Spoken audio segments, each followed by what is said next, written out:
All I know is Dylan Knows is brand new on a Friday. This is Linkin Park singing In the End.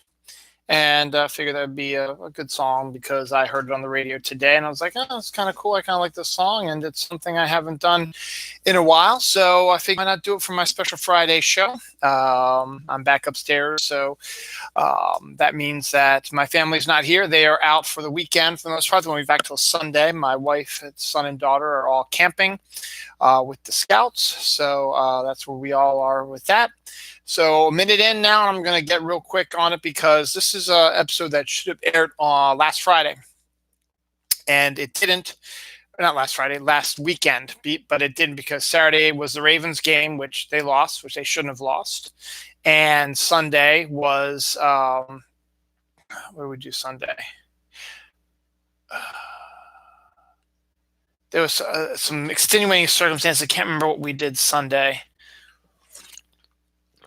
Christmas with my family and my in-laws. That's what it was. So it was Christmas with my in-laws. So my last Christmas, because as I told you a couple weeks ago, my sister-in-law and brother-in-law and their sons had the flu around New Year, so we couldn't have Christmas with them.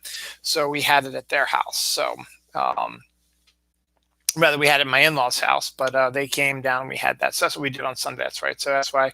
So I figured since I have the house myself tonight and tomorrow, I will do my show from last week today, and then my show for this week tomorrow at its usual spot, Saturday night, and they'll be back on Sunday. I decided to do that instead of a double episode because as I was prepping for this week's episode, for these 2 weeks worth of episodes, I realized that this first full week of January, there was a ton of stuff. I'm looking at 3 full pages of stuff just for last week. And then I'm still working on this week's stuff, which isn't as big, but I figured it would be extra long if I did both of them. So I figured let's just do one today, do one tomorrow. My plans now for this weekend have radically changed now, unfortunately, due to the weather. I hope you like my new shirt, Faith in the Flakes. We have a mess coming our way Saturday. Saturday morning, we're going to get some snow in the morning. Up here in Reisterstown, probably 1 to 2 inches. What they're saying about now, it's going to be cold enough. It's going to lay on the ground. And then we're going to have a little bit of breather for about 3 hours with nothing going on. So it's going to be cold. And then a warm front's going to go through, which is going to warm up the air, which is going to turn the snow that was coming from the air and into sleet and freezing rain. So it's going to be slick ice stuff for the rest of the day Saturday till about 7, 8 o'clock at night. Luckily, my wife and kids are inside camping. They'll have to go outside, do hiking and stuff like that. But everything is self-contained, the bathroom, the food, everything will be inside. So it won't be that bad. Plus, it's not up in the mountains like last year's was, and they had it canceled due to snowstorm then. So it seems to always snow this weekend as well. Kids have a day off of school to recover. So my original plan was I wanted to go see some movies in the movie theater because my goal is to try to see as many of the Best Picture Academy Award Best Pictures that are out there. Next tomorrow night show, Oscar nominations that came out on Monday. I've seen a couple of them. There are a couple that I want to see. One of which is Jojo Rabbit is finally being re-released in theaters, but it's up in my theater near me, but it only has one show at 11:30 in the morning. So that fits with the break in the snow and ice, but it depends on how much snow we have out there, if the roads are bad, if I'm going to go see it. If not, I'm just going to stay here. I'm just going to watch movies. I got some new movies from Amazon, which I hadn't seen before. I have Netflix. I have Disney Plus I can watch, and all kinds of fun stuff like that. So I got myself some plans here, or I got my food prepped. I don't need to go grocery shopping, so we're all good. So today's episode is from 1917, which I did see last weekend. I will give you my review of that. Stupid people, animals. We're going to have a special section this week in this week's episode and tomorrow's episode about Australia and all the stuff that's going on over there. Some movie trailers, some information on Disney Plus, HBO Max TV shows, football, apple pie, cookies. What is that? A 9-foot what? 9-foot catfish. And all kinds of interesting stuff. But revivals, pops, weird artistic stuff. Animal, as I said, animal stuff is cool, and we're prepping for snow and ice. So let's go. Let's get this started. So 6 minutes in, let's get started. Try both of these. Frozen 2, which did not get nominated for Academy Award, but that's tomorrow, is now the highest grossing animated film of all time. So that's fairly impressive that they're able to do that. So good on them. Disney seems to just racking up the points with that, don't they? The first member of Space Force has been sworn in, which honestly, no matter what your predilections are for politics like that, Space Force is a stupid waste of money. But now we have our first commander in Space Force was sworn in this week or last week. So I just got to bang my head about that.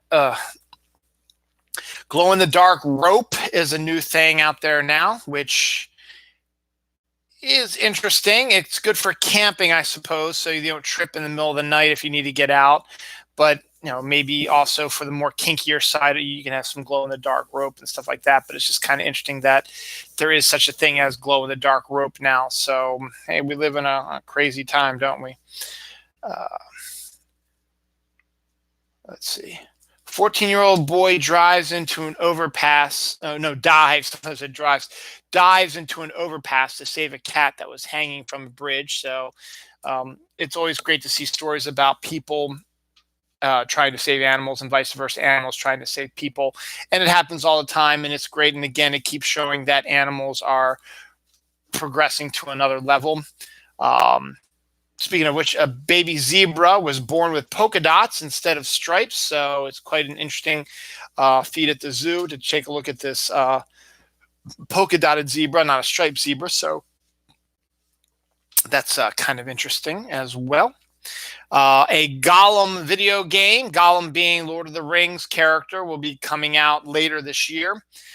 First on PC, and then I think it'll make its way to your Nintendo Switches and your PlayStation and stuff like that. But hey, for fans of Lord of the Rings, you got yourself a Lord of the Rings video game now.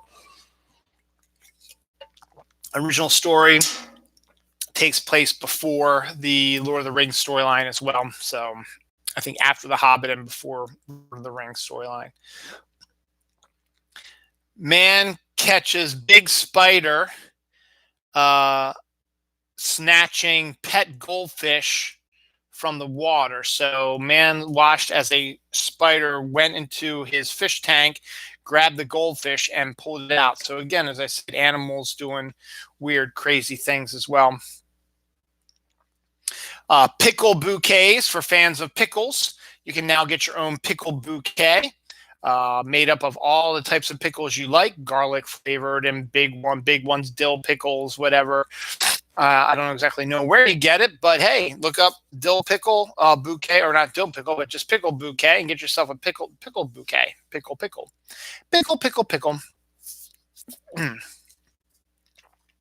Knives Out is a surprise hit in the movie theaters right now, making a ton of money for Rian Johnson. So obviously a sequel is now in the works and is being fast-tracked, which obviously probably new actors in it, with the exception of Daniel Craig's character will continue to be in it. He'll be the connective thread. But now, people are throwing out all kinds of crazy casting they should do for the new Knives Out movie. So I think that's keep it going like that.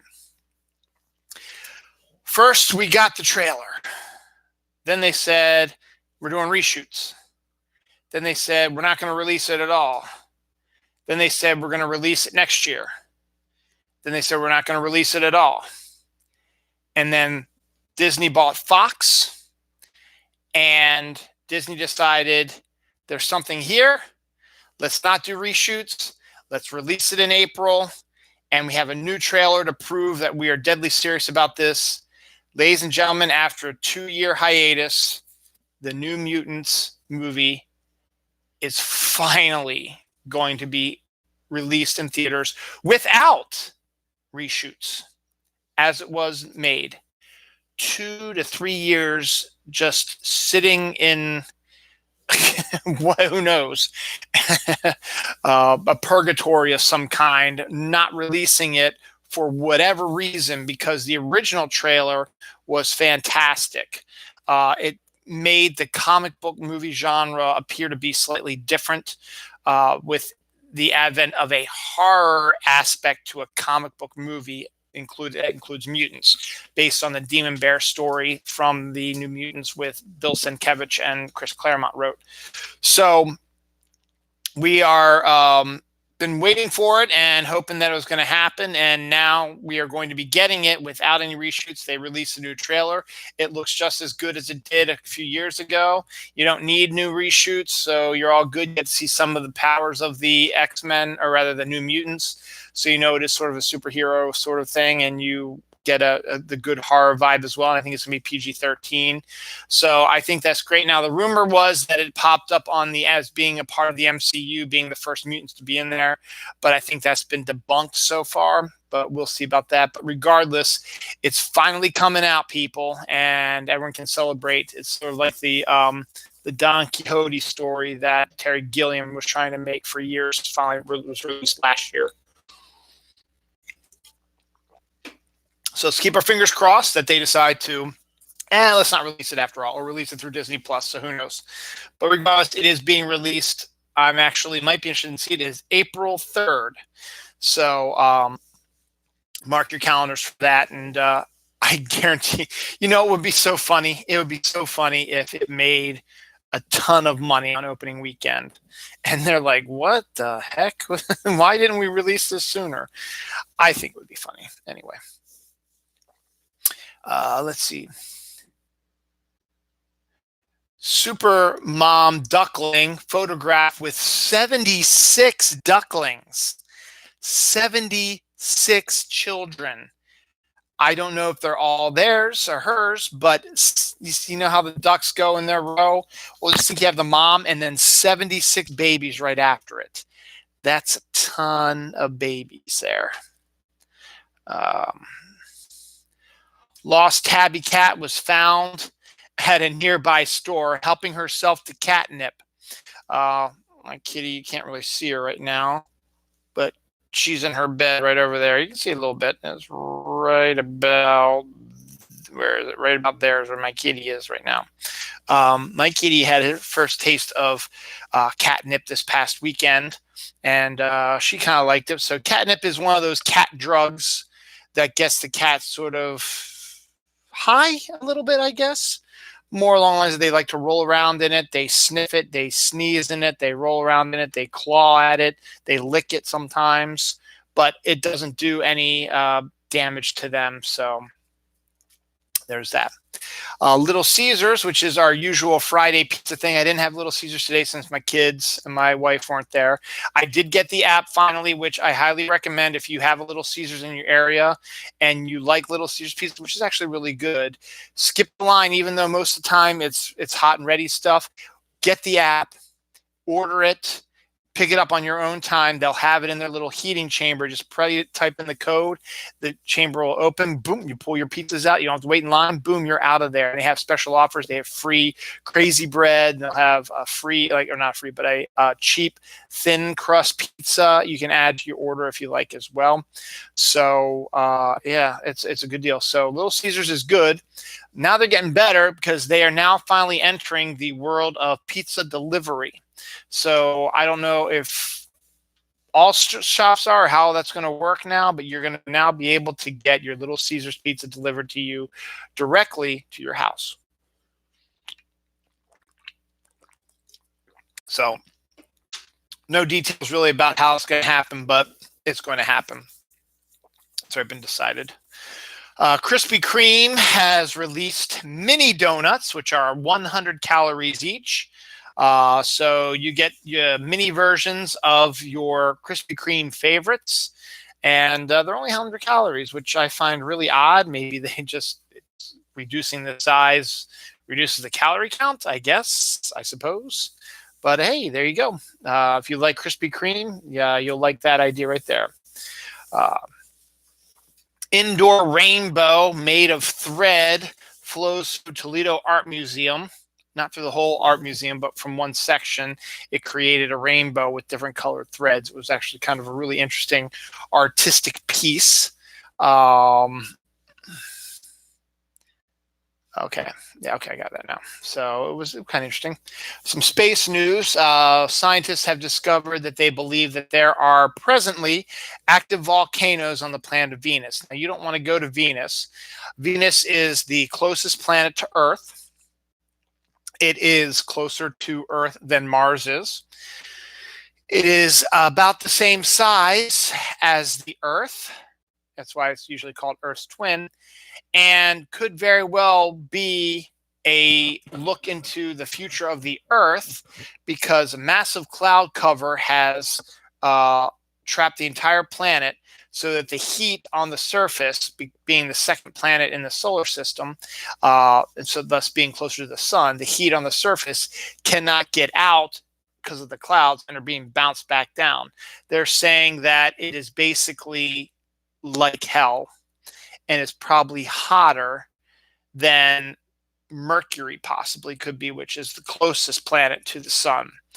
Um, there's only been one lander that's landed on Venus, and that was the Russians. And they took pictures before their lander was destroyed due to the immense heat and pressure. And as always, it looks exactly like every other planet that we've explored, Mars and the moon of Titan, with sort of the deserty sort of look to it. But now we have proof that active volcanoes are actually occurring on Venus now, which I guess sort of makes sense as well. Monkey gives CPR to his friend after his friend was electrocuted when he touched a open wire, an electric wire that had fallen or something like that. So one monkey grabbed it and electrocuted himself and was knocked out, and another monkey actually performed monkey CPR on it, which is, I didn't even know there was monkey CPR. And again, more proof that animals are evolving into sort of a new sort of, not species, but is going to the next level right there if monkeys are doing CPR. Earthquakes have shaken loose a 15-million-year-old sea creature in Simi Valley.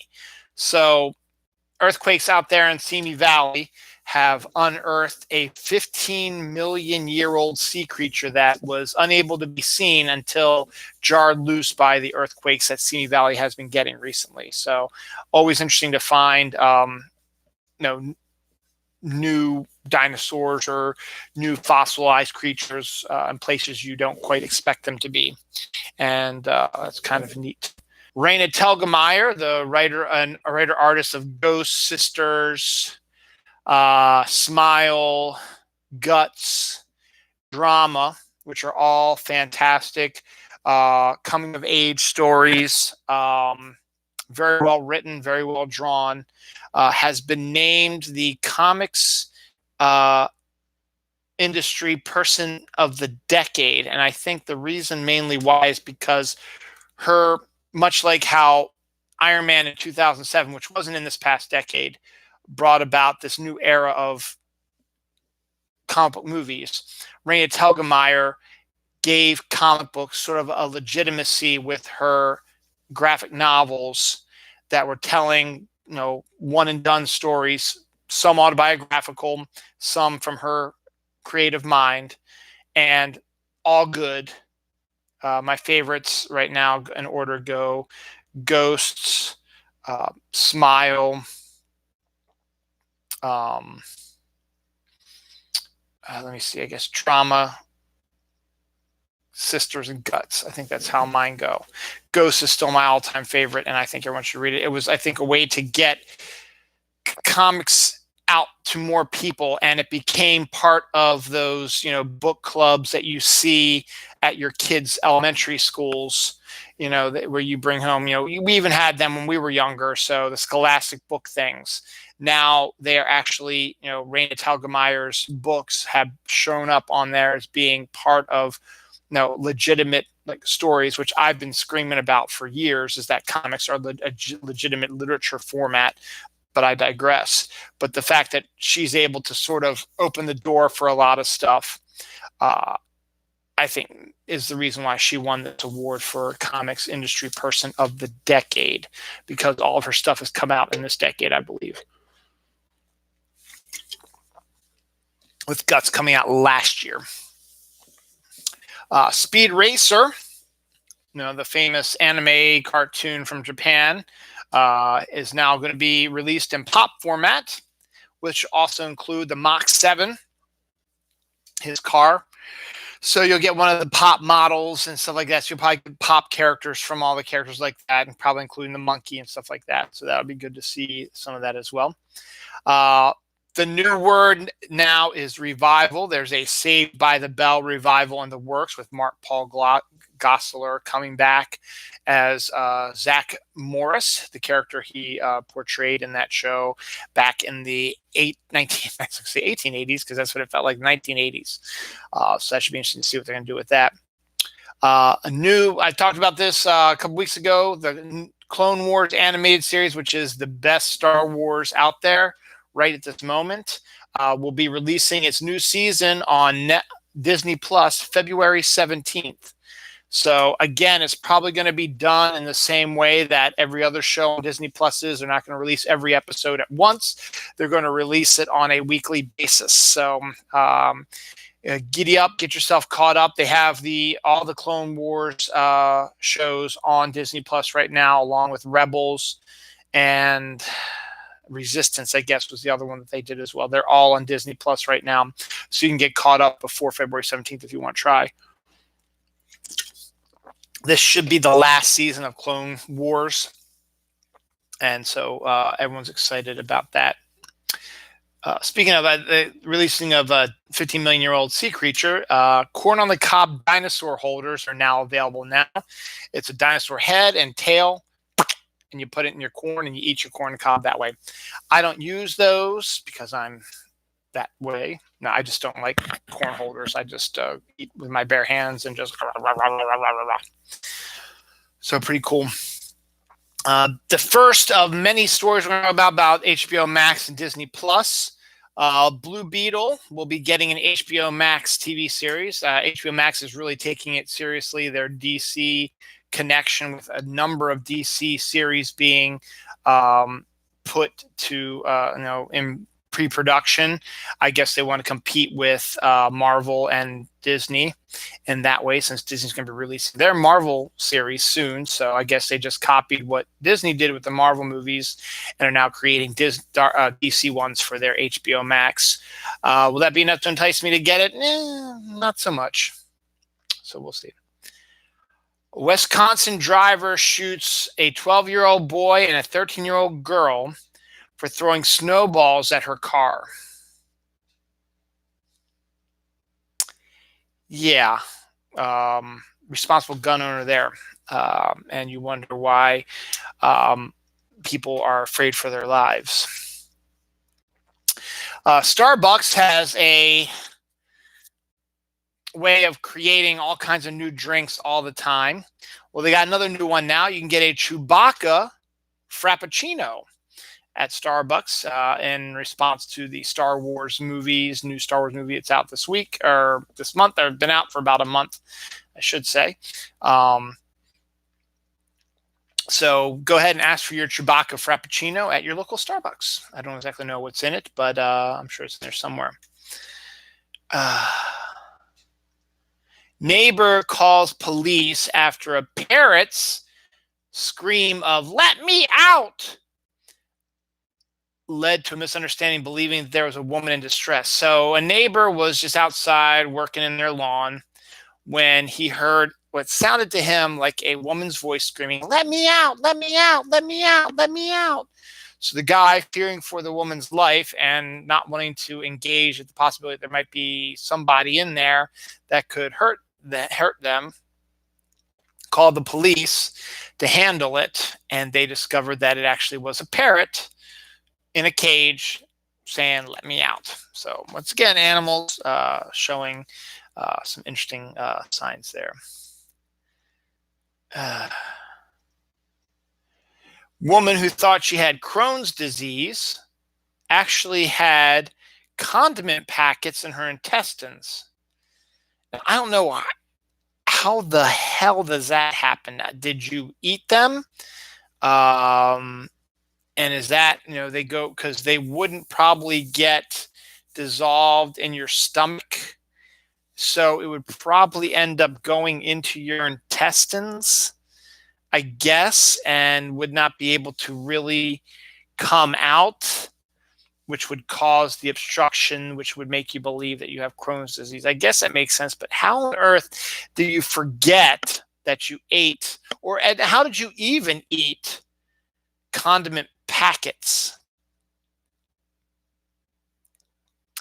No idea. My stomach's been feeling a little bad too. I wonder if I have condiment packets in my intestines.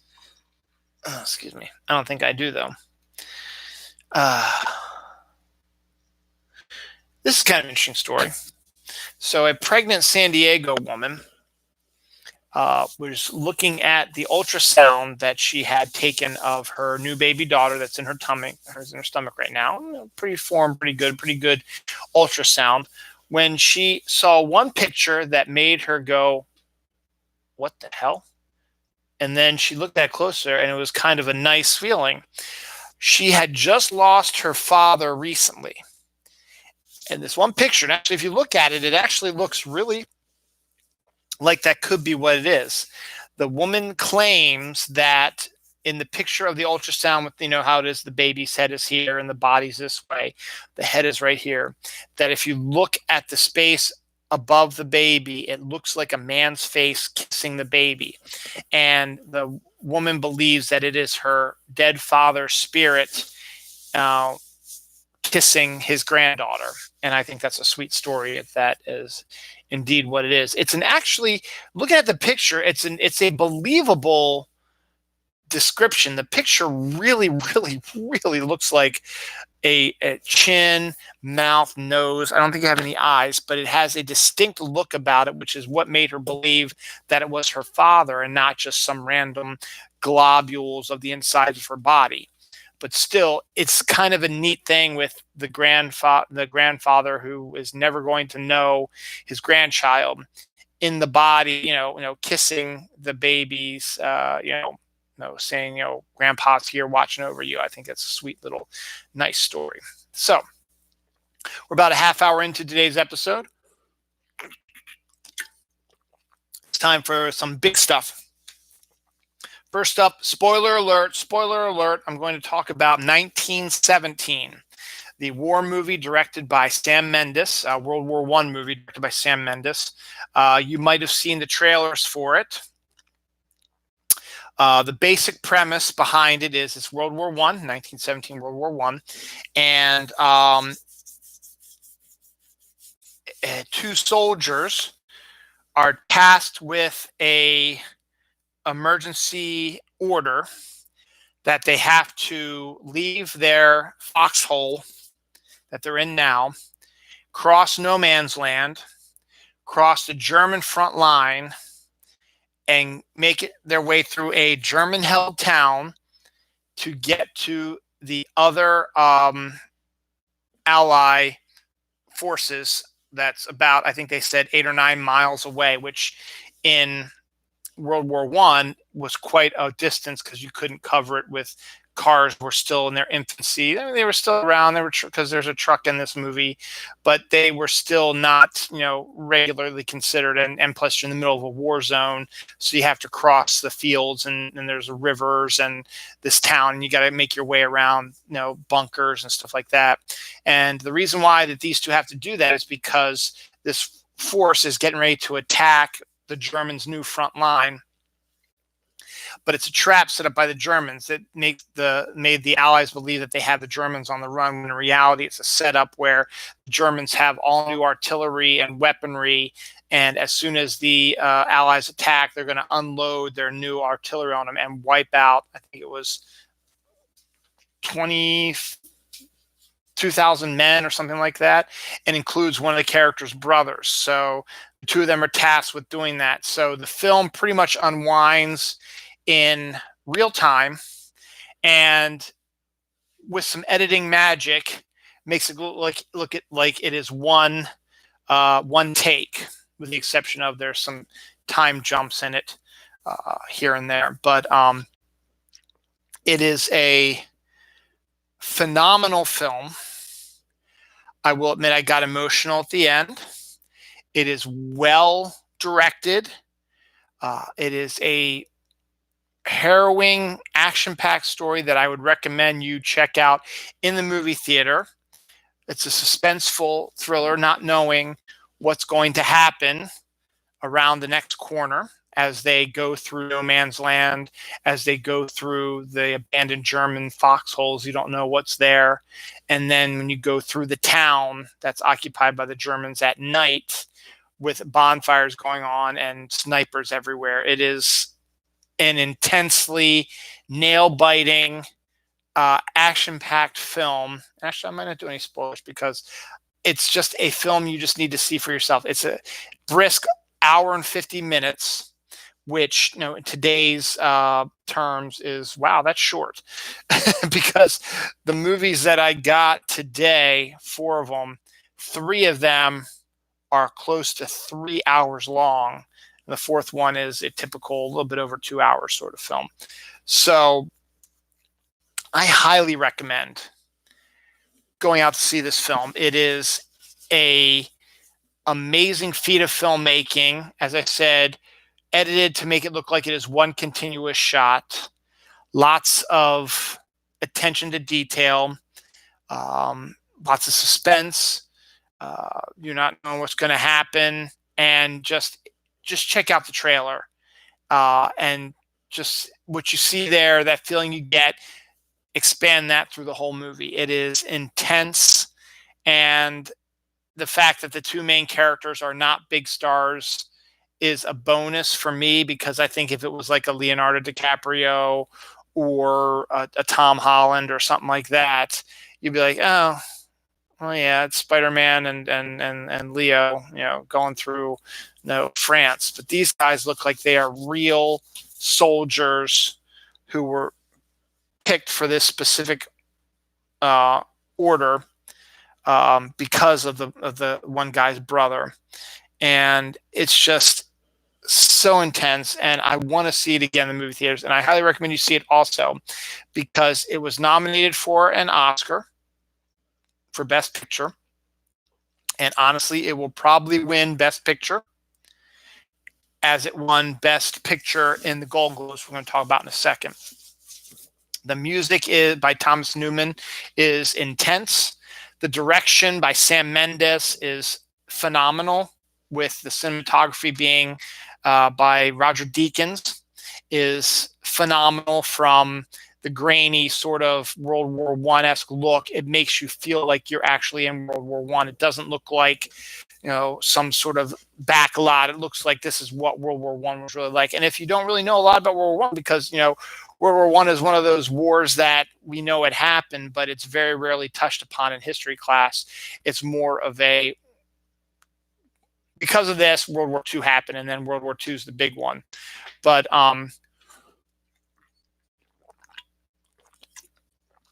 nail-biting, suspenseful, cameos by Colin Firth and Benedict Cumberbatch. So you do get some big stars in it, and Mark Strong as well. And just so intense. And yeah, I teared up at the end of it. I thought it was a very well-made movie, and I highly recommend it for everybody. So that's my review of 1917. Please go see it. I highly recommend it. It's probably going to win Best Picture. And it did. And people are seeing it. It made $35 million this week on its wide release this past week when it was released wide. So it means people are interested in seeing it. And the trailer itself is one of the best trailers I've ever seen. I first heard of 1917 when my friend Lisa Marie Bowman does her monthly Oscar picks.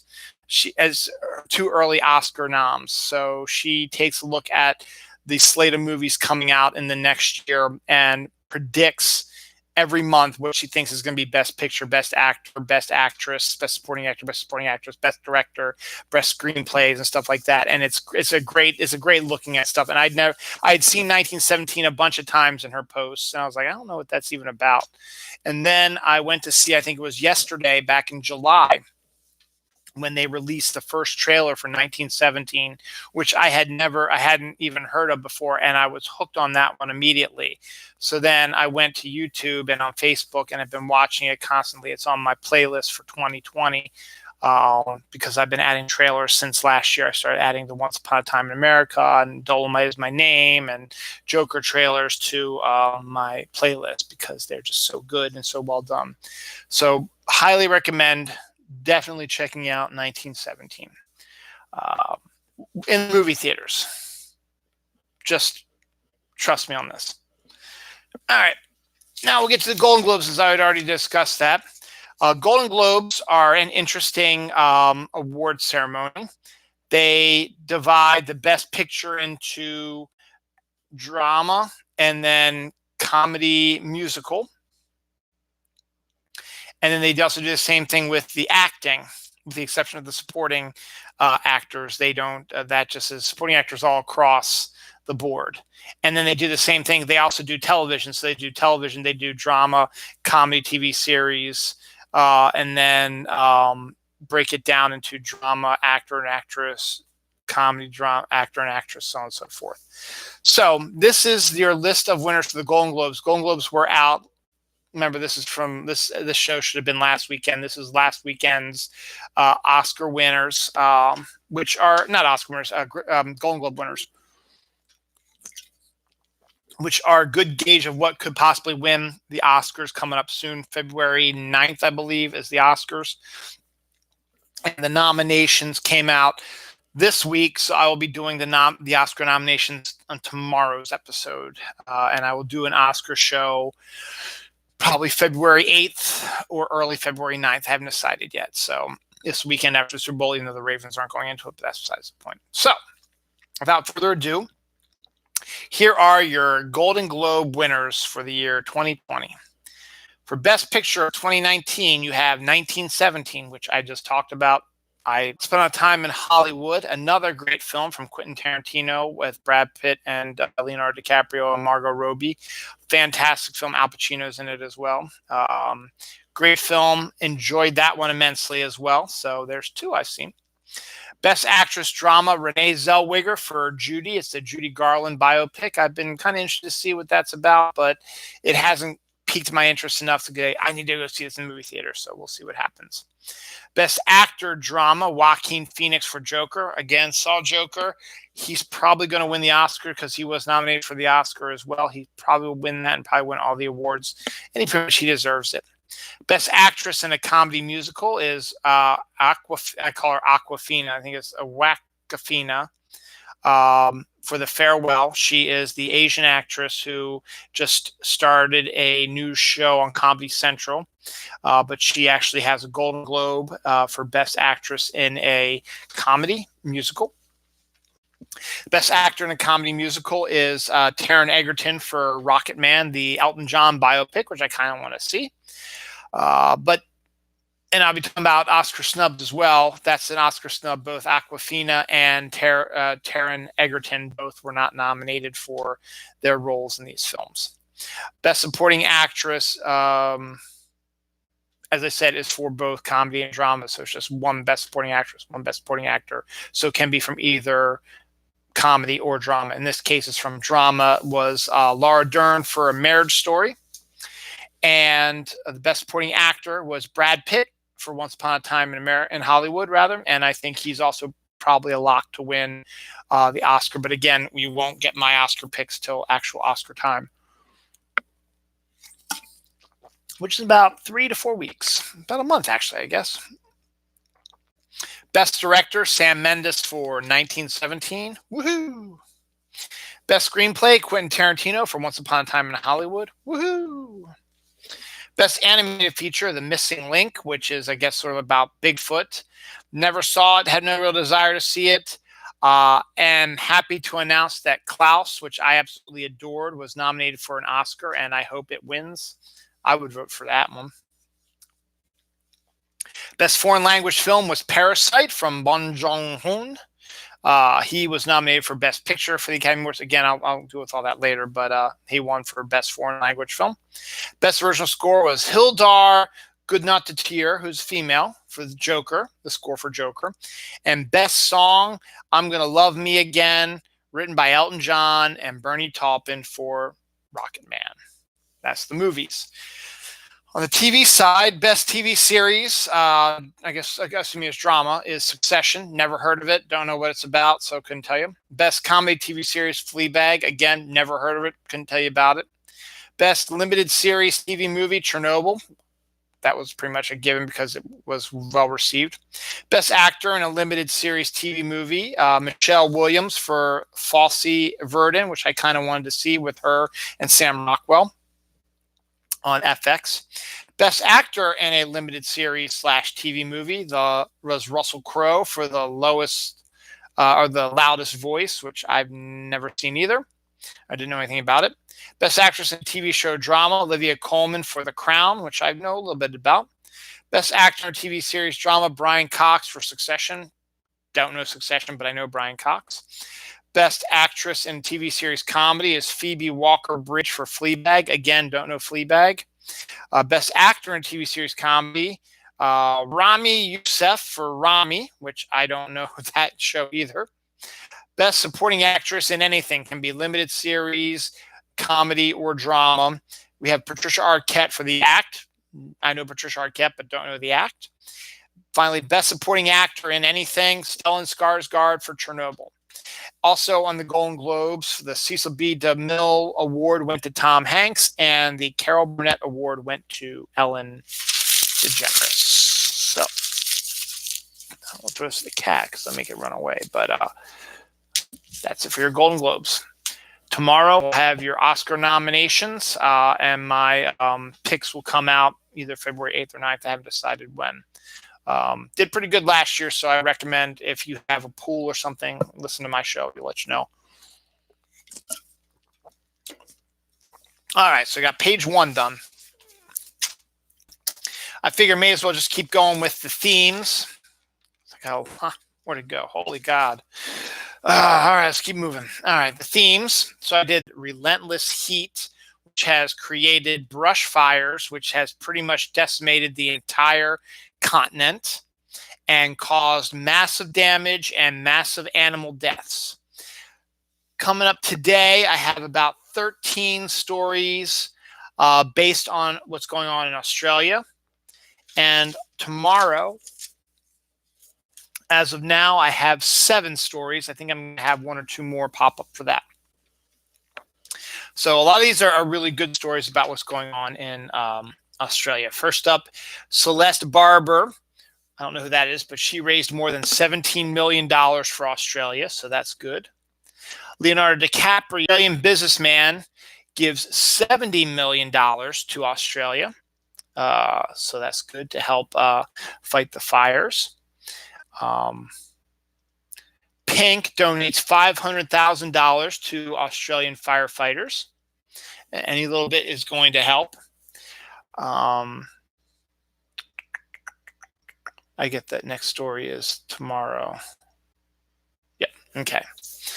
So, and there are other people who are helping raise money. My daughter herself said that she wants to try to create a fundraiser with the Scouts to give money to Australia too, which I think is a really sweet idea. So hopefully that'll come to fruition as well.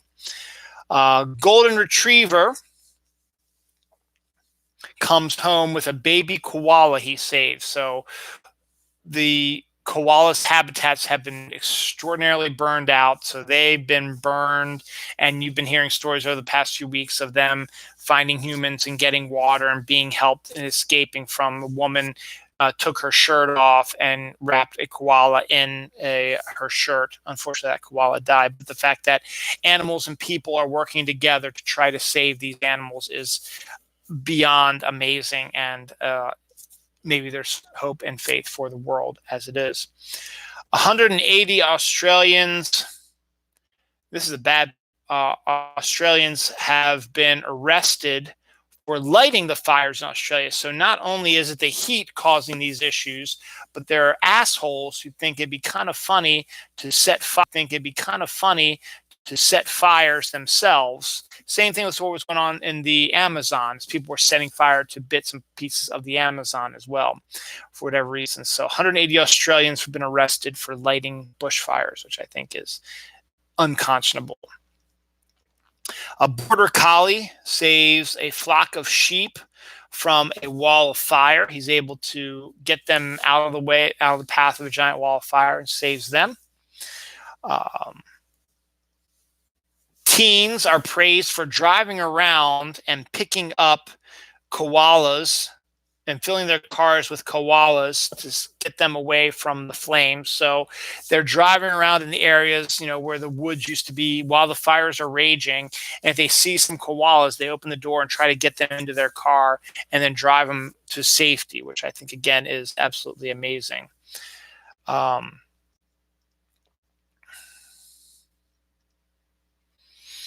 A North Carolina knitting group is donating homemade knitted nests for some of the animals that have lost their homes and need someplace warm. I know it's summertime, but someplace comfy to stay. So that's kind of nice.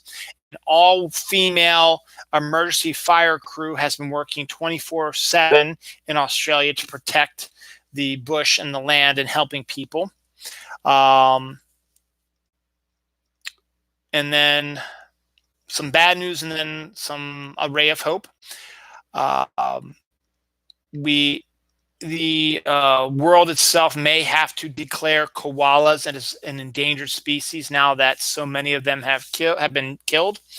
It is estimated that 1 billion animals have died in the wildfires.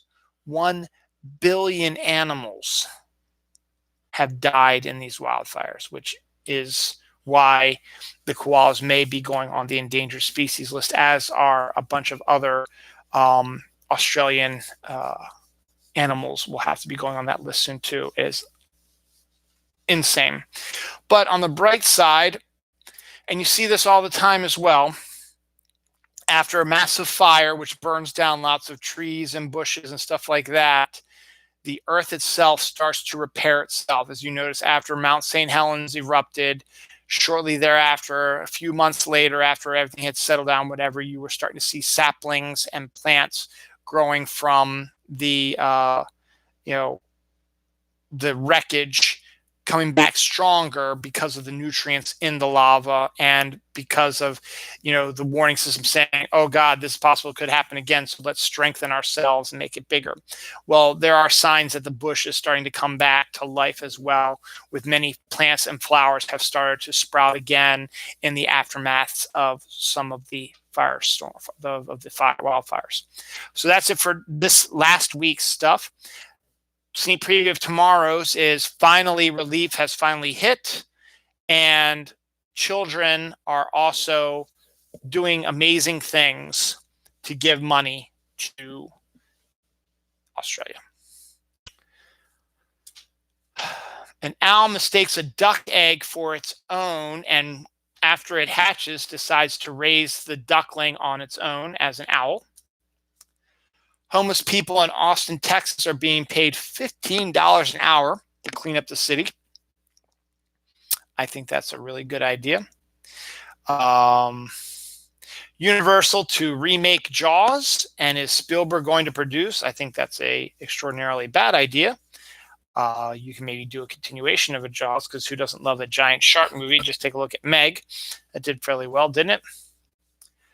Running a marathon can help you live longer. Well, my wife has run one, And so hopefully that'll help her live a little longer. Her sister is now trying to get her to do a triathlon. And my wife is like, it might be a good idea. And I'm like, no, it's not. It really isn't.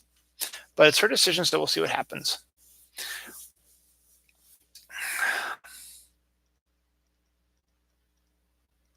What the hell is that? Oh, I got it now. Starbucks is adding. I talked about the Chewbacca Frappuccino. Starbucks is adding dairy-free coffee drinks, which I think part of my issues with my stomach I'm having is I think I'm lactose intolerant because my stomach hurts after drinking milk, regular milk. So the fact that there might be oat milk and nut milk and all kinds of other stuff as well. And Starbucks really hasn't done anything until this point to cater to that. Well, now they've got some drinks for people that might have that type of milk allergies as well. As I said, I don't know for sure if I have it, but it just seems like I probably do, and I'm going to get myself checked out eventually. There's going to be no host for the Oscars again like last year, so hopefully it'll go quicker. It went pretty good, I think, last year. They just had so many stupid, 10-minute like retrospectives. It just made my brains bleed.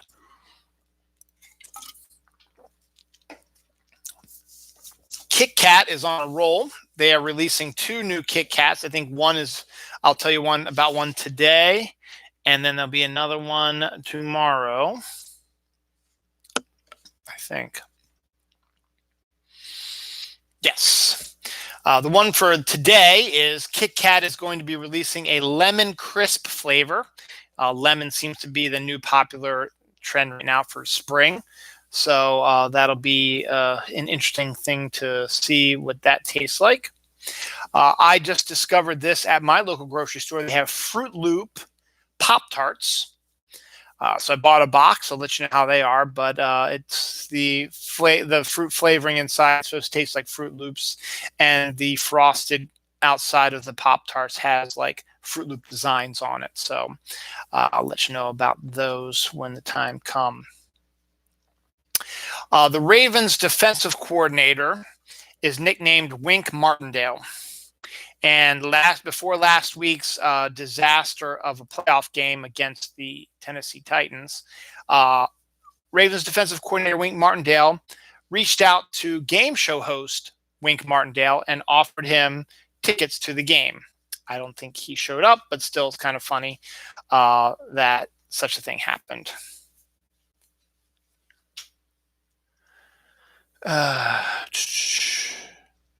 Cheetah sees a photographer taking a nap. You know, you have those wildlife photographers out in the wild or whatever. So Cheetah's walking along, sees a wildlife photographer just sort of taking a nap, decides, you know what, that might be a really good idea. Curls up next to the photographer and takes a nap with him. It's kind of cute, I think. Warner Brothers may start to use artificial intelligence to determine which movies to develop. I think South Park did a parody show about that ahead of its time, but that just has a bad idea written all over it. Or maybe it could be a good idea. Who knows? But what does AI know about what people want to see? Maybe you feed them input about all the top films of the last 50 years or whatever, and they can determine some superhero movie about a disaster with giant robots in outer space. I don't know. Lingerie firm is selling a pool floaty that has holes big enough for big breasts.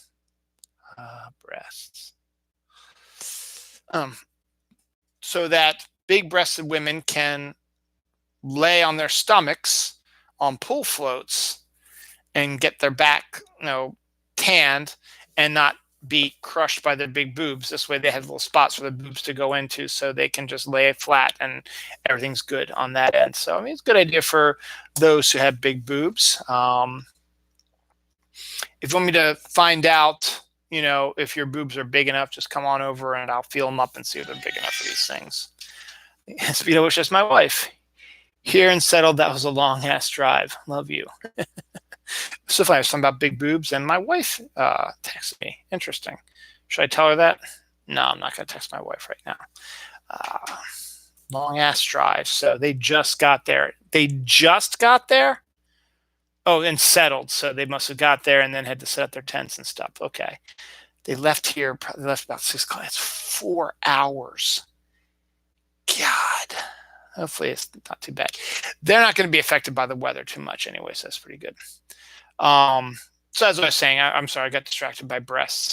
new Dylan knows.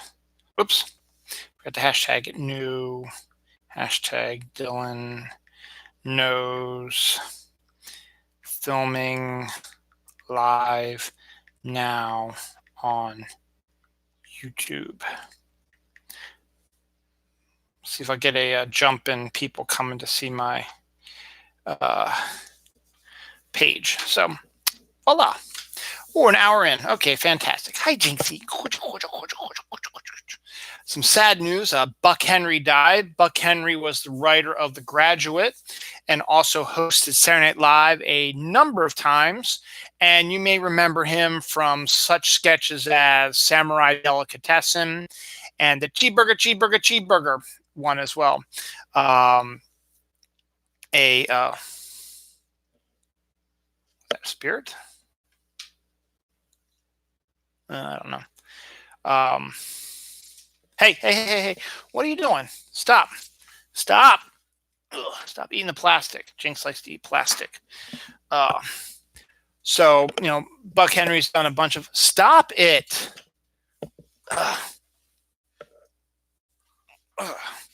Sorry, I had to kick Jinx away from her eating plastic. I'm going to go back to your bed. So Buck Henry passed away. It's sad, but he's, old guy. He's been around for a while. There's a comedian, did a whole bunch of stuff, but The Graduate and Saturday Night Live were the things he's most famous for, probably. HBO Max is going to release Last Mohicans as an event series. And I remember they made a Last of the Mohicans movie, late 80s, early 90s with Daniel Day-Lewis, directed by Michael Mann. Apparently HBO Max is going to remake it as an event series, which means it'll probably be a 4-hour long, 6-hour long series. And it's a good story, and it hasn't been done that often, so I'm okay with that. Is a PG-13 Predator series coming to Disney Plus? I don't think so, but I figured I would let you all know about that. There's an independent film trailer that just came out this week, or 2 weeks ago, I should say, called Three Christs. Stars Peter Dinklage and a guy from Pretty Woman and Summersby, Richard Gere, and I forget who the other two were, but it's about Richard Gere plays a psychiatrist who goes to a sanitarium.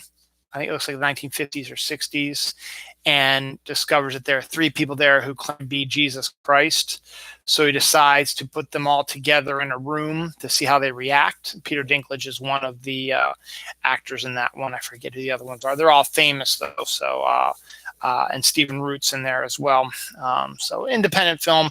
Probably hear a little bit more about that as it gets closer to that. So we'll see what happens. 2 horror shows are going to be popping up on Netflix over the next 2 months, both based on comic books, and both TV shows, and both released trailers 2 weeks ago.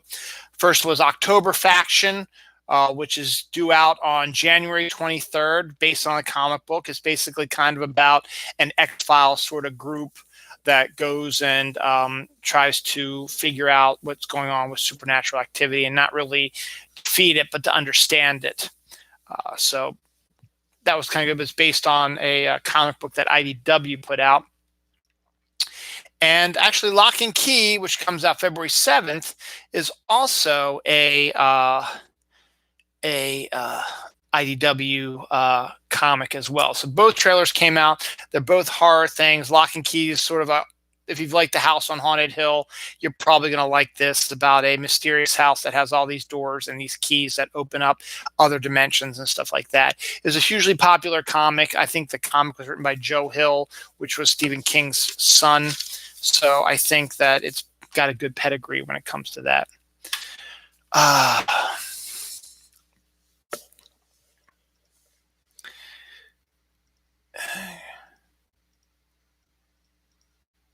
What the hell is that? Andy Muschietti, who directed, I think, the It movies, the new updated It movies, is going to be helming Netflix's revival, remake or whatever, of Joe Dante's The Howling, which is a werewolf film, which we haven't had a good werewolf movie in a while. So that'll be coming out probably in time for Christmas. I talked about the glow in the dark rope earlier, and that my wife and kids are on a camping trip. They're indoors, but there are tents out there. There is now a giant tent mansion, which is bigger than some studio apartments. It has plenty of room for lots of people and separate rooms as well, sort of similar to the Harry Potter tents that you see there. Coincidentally, speaking of Harry Potter, after I do this show, I'm going to have my dessert. And my dessert consists of Yangling Ice Cream's butterbeer flavored ice cream. So I can't wait to try that. I'm dying to try that. So huzzah. Also, speaking of tents, there's also, this might replace tents, a transparent bubble tent, which is a giant bubble that you can inflate or whatever, and you can see out and people can see in, but they can't get you. So if you want to, experience stuff and make sure you can see everything, go camping in a transparent bubble, though I don't think that's a very good idea when you're going camping, because you don't know who or what you might run across. But I mean, if you see some sort of psycho Jason killer out there, you'll be able to see him before they might see you. So we'll see. Scott Derrickson is stepping away from directing Doctor Strange 2, which is a shame because I liked his Doctor Strange original one, and would have liked to see what he would have done with the second one. Fox is open to a Firefly revival. So if they can get Nathan Fillion, we'll see what happens. I hate my handwriting. Carnival Cruise Lines is banning offensive clothing. So you can no longer wear T-shirts that have curse words, are sexually explicit, have pictures that are not appropriate, blah, blah, blah. So, I guess, they have their right to do that if they want to. Ed Kooky Burns, who was in Grease and also had a memorable appearance on Married with Children, passed away this week as well. Has a hit, I think, was in Route 66, a TV show. He was like the consummate 1950s, early 60s greaser type. And then in Grease, he played the guy who ran the Fontaine, I think, who was the popular musician who did the dance off, stuff like that. I think I want to say his name is Vic Fontaine. So that's pretty cool. A woman threatens to rob McDonald's if she does not get enough dipping sauces.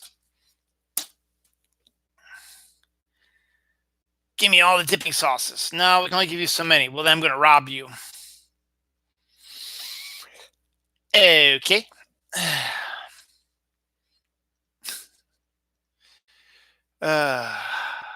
What the hell?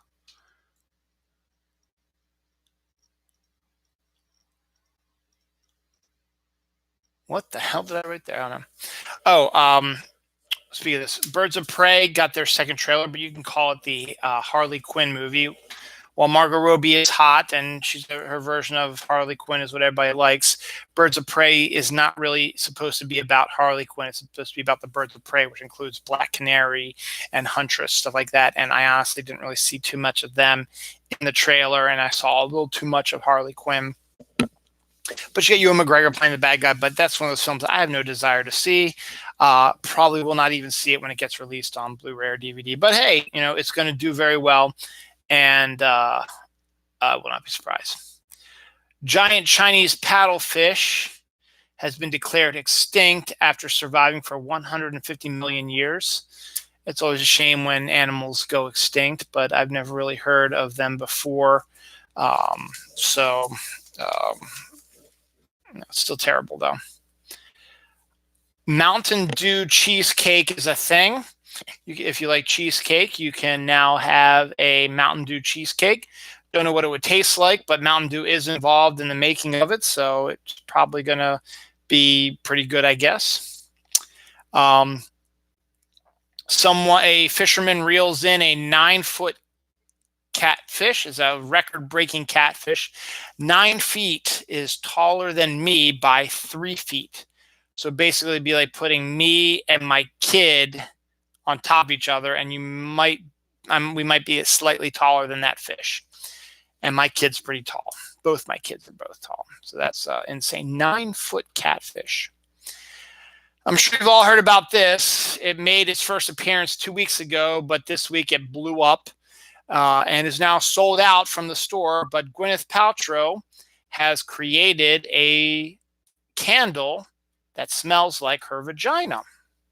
Now, I guarantee you it does not smell like her vagina. From what I heard is that people who have it, it says it's sort of like a fruity, floral smell. And for those who know their way around vaginas, they know that that's not what the vagina smells like. But it is a actual candle called My Vagina, and Gwyneth Paltrow created it.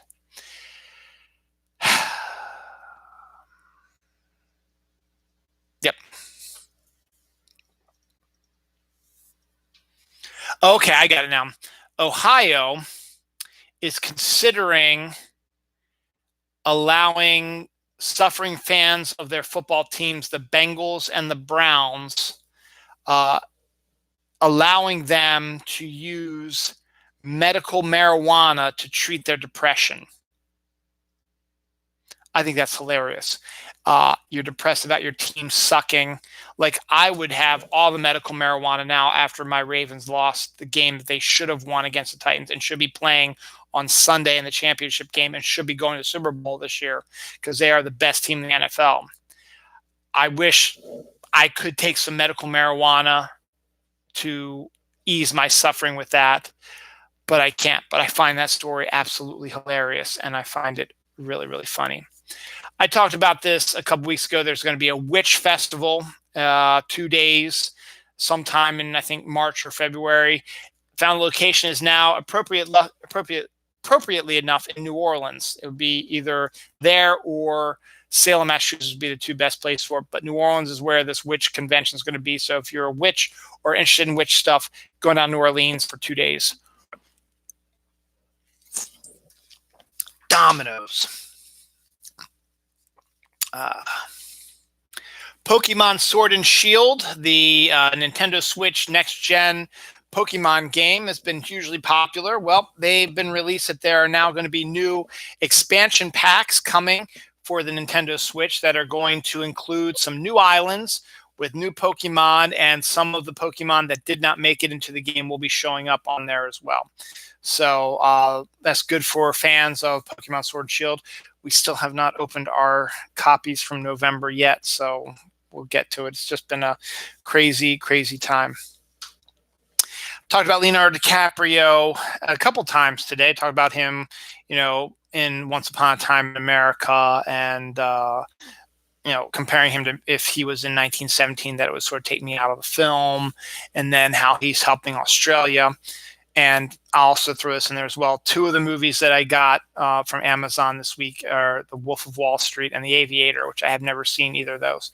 So I can't wait to see those. So I've got those. So I'm going to check those out probably this weekend during all the snow and ice stuff, particularly The Wolf of Wall Street, because I've heard interesting things about that. But Leonardo DiCaprio assisted in the boat rescue of a drowning man near St. Bart's. So the jokes were coming about that as how weird would it be to see Jack from Titanic, who died in a shipwreck, trying to save your life, save you from drowning. It's just kind of a funny little story, and very interesting. And it's good that Leo's always been that kind of person. Has been very helpful as well.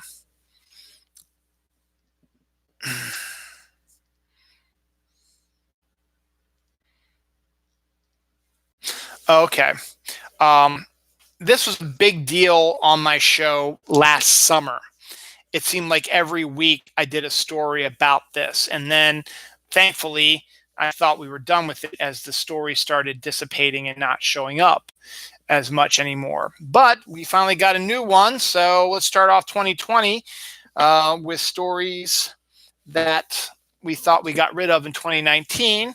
In this case, and I thought we got rid of in 2019. In this case, an Alaskan man has been caught engaging in sexual conduct with his service dog and has been arrested and charged with animal cruelty. As I said, there was a span of about a month where every episode of my show had one story about a person having sex with an animal. And honestly, I still do not see the arousal of that. If you were furries, that's a different story, but this is actual animals, and I cannot for the life of me think about, having sex with animals. It makes no sense. Or inanimate objects like cars, which was something else I covered also last year too. So this is your first one. Hopefully this will be the only one we're going to see, but we'll see. As I said, this is stories that were from last weekend, so this was relevant last weekend. But the Green Bay Packers were going to play their home game at Lambeau Field in Green Bay, Wisconsin, last Sunday, and the night before that Friday and Saturday before the game, Green Bay, Wisconsin got nailed with a massive blizzard. So now the team, the Green Bay Packers, were paying people. They needed 700 people to shovel snow at Lambeau Field for $12 an hour before the game. And I'm sure they got it because Green Bay Packers are the only team that is owned by the city they are in. The Green Bay Packers are owned by the city of Green Bay. They have one head of, which is the liaison between the team and the town, but they have a group of people who are like the ownership that gets voted on and stuff like that. So everybody has a chance to be an owner and have a say in what gets done for the team. So that's kind of an interesting story. But, $12 an hour to shovel snow in Lambeau Field before a football game. You don't get tickets to the game, but you get $12 an hour, and you get to go on the field at Lambeau. What could be better, right?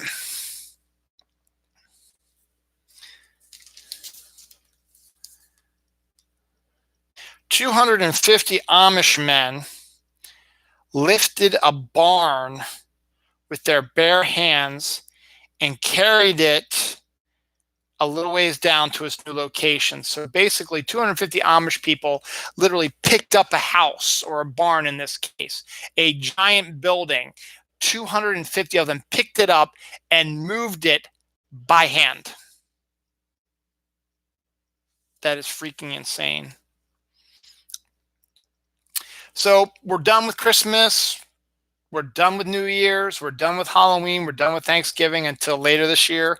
So now we get to that period where we got kind of these minor holidays coming up. Martin Luther King Day is coming up on Monday. You've got President's Day coming up. You've got St. Patrick's Day coming up. The next big one is going to be Easter.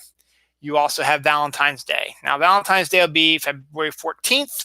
It's actually going to be Valentine's weekend this year because of the way things fall this year. So you can celebrate your Valentine's Day as a Valentine's weekend. Friday, Saturday, Sunday. I believe Valentine's Day is on a Friday. No, it's on a Saturday. I'm sorry. It's on a Saturday. So you can celebrate it the whole weekend if you want. So, because the Birds of Prey movie comes out on the 13th, I believe. So, 7th, 14th, 7th, 8th, something like that. But yeah, but it's a weekend. So Valentine's Day is now the new holiday. If you go to your grocery store or Target or Walmart, all they got up now is Valentine's Day stuff. They got Valentine's Day cards, decorations. They've got candy, stuff like that. All the things you see for Valentine's Day. Well, Starbucks, again, third time for Starbucks today. Starbucks has their Valentine's Day mugs and tumblers now available. I might should start just going to them to get these holiday things. I'm a holiday guy. Just get all their holiday tumblers and stuff like that. I think that's a good idea. Maybe I'll go tomorrow. We'll see. A woman is rescued after being stuck in a clothing donation bin for 3 days. You know those bins you see on parking lots where you drop off clothing and supposedly whatever company does it, comes and picks it up. It's supposed to pick it up once a day or once a week or something like that. Well, this woman somehow got into the bin and was stuck there for 3 days. Now, with the exception of not having a bathroom, water, anything to eat, or any place to go to the bathroom, you have shelter. And if it was cold, you would have all these clothes that you could wrap yourself up in and stay warm. And you should be able to have yelled and screamed, and someone should have been able to come get you, but I don't know. There might be more to the story than that, but I don't know. Lucky Charms cookie dough is coming. It's the cookie dough that is already preformed that you just throw in the oven, and it builds it up and makes cookies. It's an easy way to make cookies, but now they have a Lucky Charms one, which will have Lucky Charms marshmallows in it. So actually, I might want to pick some of them up because that might be pretty good. I talked about Harry Potter, how I'm going to be eating some butterbeer ice cream after I do the show. The first ever official Harry Potter flagship store will be opening in New York City this summer. You'll be able to get all things Harry Potter there: wands, robes, stuff for the movies, books, posters, plush animals, dolls, whatever you name. They'll have everything under the sun Harry Potter related. So Harry Potter's great. Another death, besides Ed Cookie Burns, we had Neil Peart, Rush drummer, died this week as well. Never really was a big fan of Rush, but still the fact that, I know a lot of people who are, and it's still sad people died.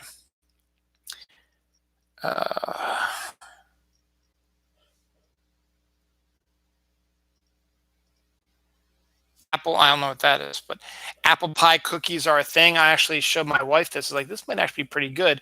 They're cookies that look like apple pie, and that might be something good to make in October, November for Thanksgiving and stuff like that.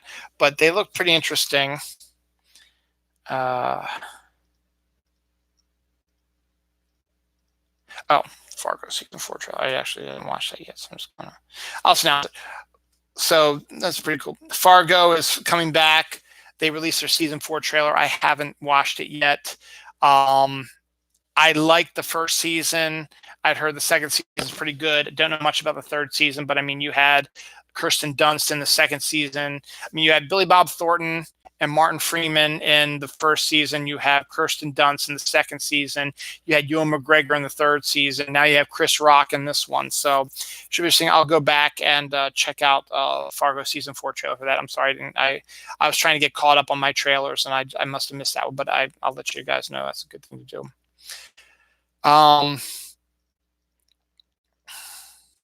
Build-A-Bear is going absolutely bonkers.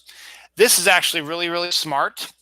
Build-A-Bear will be releasing a Baby Yoda Build-A-Bear when all the Baby Yoda merch comes out in March, April, May-ish. So I'm going to keep an eye out for that. And I know my daughter absolutely wants a Baby Yoda Build-A-Bear. And I'm sure it's going to be hugely popular.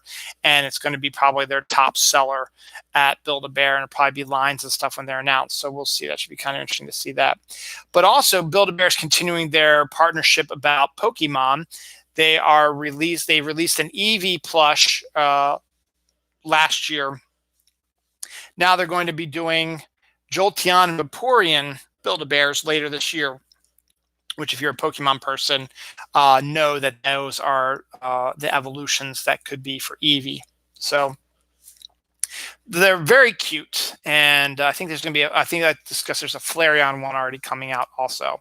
So they're going to have all the evolutions coming out eventually, and they're all kind of adorable. So that might be another good one. But that Baby Yoda Build-A-Bear is to be probably a top seller, and hopefully I'll be able to get one for my daughter at least, maybe for Easter. Hopefully, maybe it'll be out in time for Easter. I think it'll be out in April, or we have to wait till May. We'll have to wait and see. Keep an eye on that one. How would you like to have this as being an intern? A 17-year-old discovers a planet 6.9 times larger than the Earth on his third day as an intern at NASA. So he's just an intern, wanted to work at NASA, and so he got an internship, and just doing your job, doing what you're supposed to do, and your third day, you discover a planet. 17-year-old. Hope you get to name it. Probably be Planet McPlanet Face. Feces from the Great Kettle, which I guess is a pack of vultures, are destroying CBP communications at the Mexican border. So it's really hard. Feces are ruining communications at the Mexican border. That's just interesting. All right, we've got a half page to do, and then we'll start moving our way into stuff for tomorrow, segueing to tomorrow's regularly scheduled show. Very big shoe. I'm going to actually add this here because they just announced this today. Brian K. Vaughan, who's a great comic book writer, is writing Saga and has written a bunch of stuff. Wrote a comic called Ex Machina. And it takes place in a alternate reality where only one of the World Trade Center buildings collapses in the 9/11 bombings, and the mayor of New York City is a former superhero who has a suit of armor that helped protect New York from the terrorist bombings at 9/11. Well, they are making a movie about it, and Oscar Isaac was cast today in the role. And if you look at the character in the book and you look at Oscar Isaac, you're like, damn, that is spot on, perfect casting. So good on that. That has just doubled my interest in that. Brian K. Vaughan also wrote Y the Last Man, which should be coming out on FX very soon as well. There's going to be a young Dwayne Johnson show coming on ABC about the life of The Rock as a kid, I guess sort of similar in the vein as young Sheldon, which is kind of bittersweet, coming on the tails of the death of The Rock's father. Passed away this week as well. He was a famous wrestler and sort of gave The Rock his love for wrestling, and he passed away this week. He was kind of famous too. I think I wonder if I have that story in here, but I figured I may as well connect it to this one. So if I come across it tomorrow, no big deal. Yeah, there it is. So I'll just check that off like I already did it. So got that going on.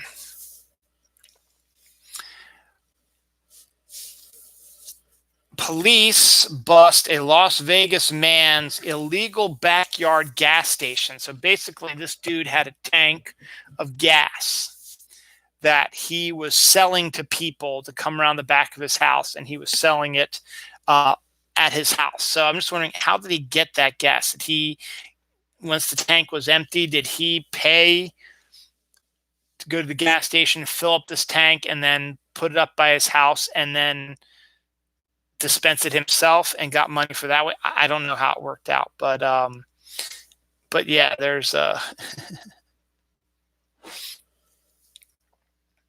there's that. What in the world is that? My handwriting is absolutely.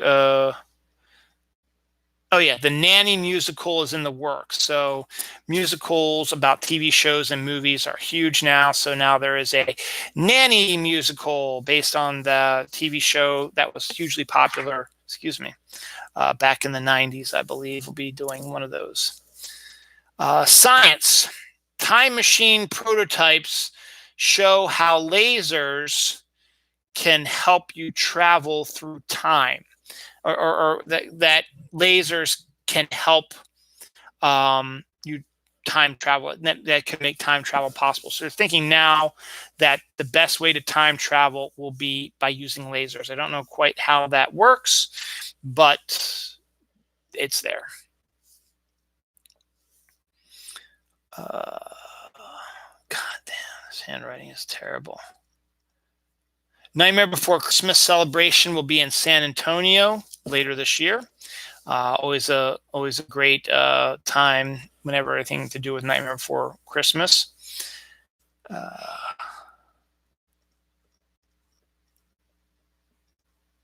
Oh yeah, the U.S. Mint will be releasing a quarter with a bat on it, which is now the next big collectible. It's still part of their National Park series. They're still doing those, and the national, I don't know what the national park is, but they picked for their design a bat, and everybody wants this bat quarter now. So keep an eye out for your bat quarters. A second U.S. baby was born from a dead donor uterus, which goes to prove that uterus donations can happen for people who cannot have kids or have a bad uterus. You can get a uterus donated to you and implant in your body, and you can have kids normally. As you know, people have heart donors and stuff like that. So that's kind of interesting that you might be able to do that. It might be a way to help people who haven't been able to have kids. So a toddler, 2-year-old, 3-year-old kid is walking around, and he sees some jerk throw a empty water bottle out of his car onto the street. So the kid does what any self-respecting, good environmental kid does. He picks up the plastic cup or a plastic bottle and takes it to the car, which is stopped in traffic or whatever, and hands it back to the person, saying, "You shouldn't throw this out your window," and hopefully taught him a lesson, and he threw it out. He probably threw it in his car, and that was it. Dog enters a burning house to save his kitten friend. So again, animals being amazing again. 512-year-old shark is now the oldest living vertebrate out there. He's been discovered. This dad is kind of a jerk, I think. Dad thinks he should take and keep a percentage of his kids' earnings from his paper route. So basically, his kid makes a certain amount of money. This father believes that he should take a portion of that money and keep it for himself. Now, if his dad is the one who's maybe driving him around or helping him do stuff, I can maybe see it.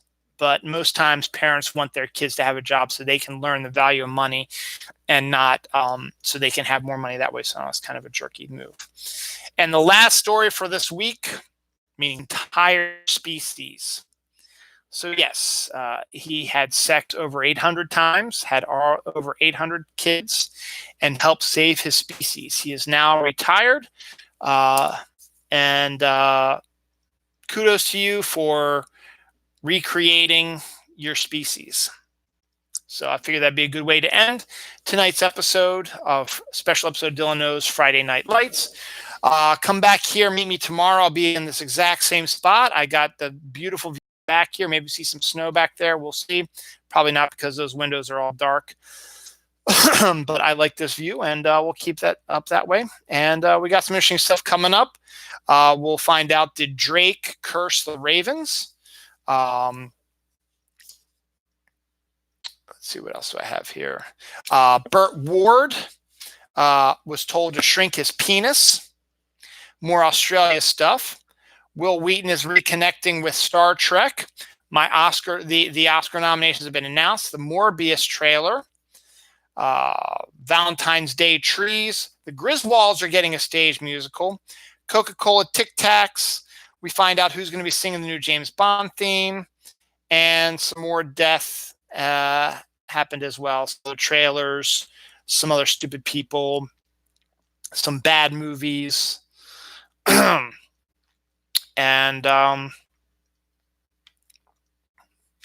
we'll see what we can do.